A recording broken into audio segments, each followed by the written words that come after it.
Hello, my name is Stef Reed. I'm the director of the Flat River Community Library, which you might be able to tell because I'm surrounded by books.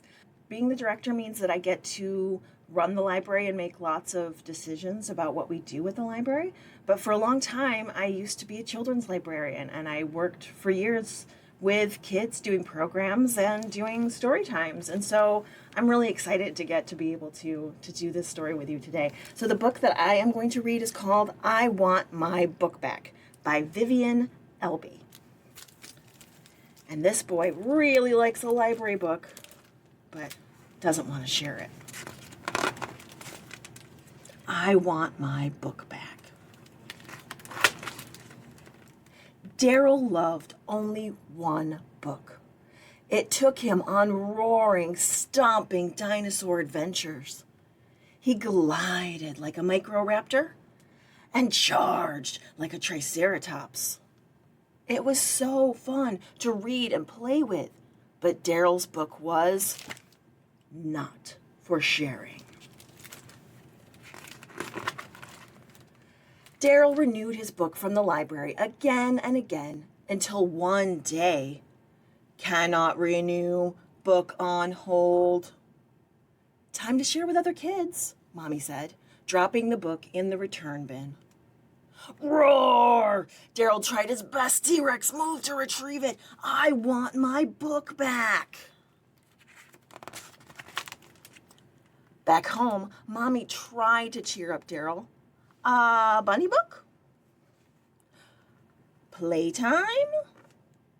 Snuggle time? He doesn't look happy about that. Roar! Stomp, stomp, stomp, stomp. Roar! Daryl needed his book back now.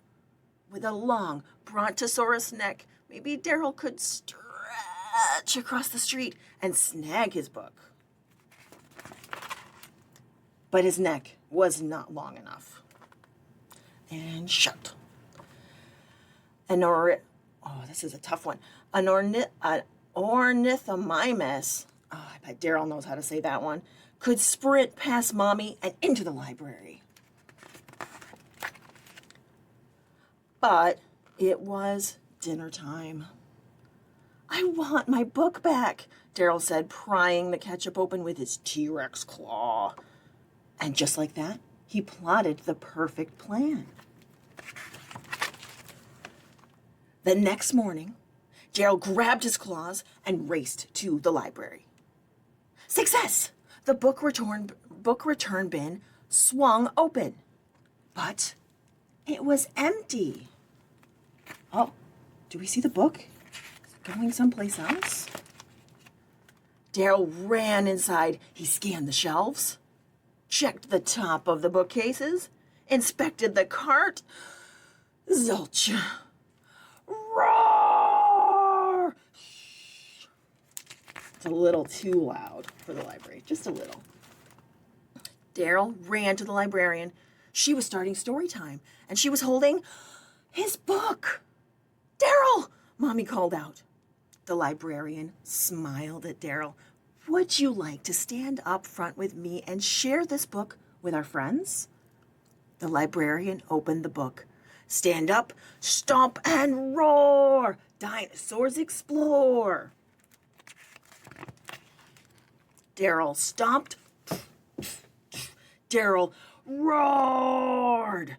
And then the other kids stomped and roared. Look how much fun they're having together. Daryl showed them how to swing their brontosaurus necks, glide like microraptors, and snap their T-Rex jaws. Soon, everyone had turned into dinosaurs, even Mommy. Great job, Daryl, the librarian said. Do you want to come back tomorrow and share this book at story time? Yes, Daryl said, hugging his book tightly. Back home, Daryl noticed it was not his dinosaur book. It's called Here Be Dragons. This new book took him on flying, fire-breathing adventures. It helped him soar above volcanoes and dive through the clouds. it was so fun to read and play with that he knew it would be perfect for sharing, which means that he gets to go back and share it with all his library friends. The end. Thank you so much for sharing with me today.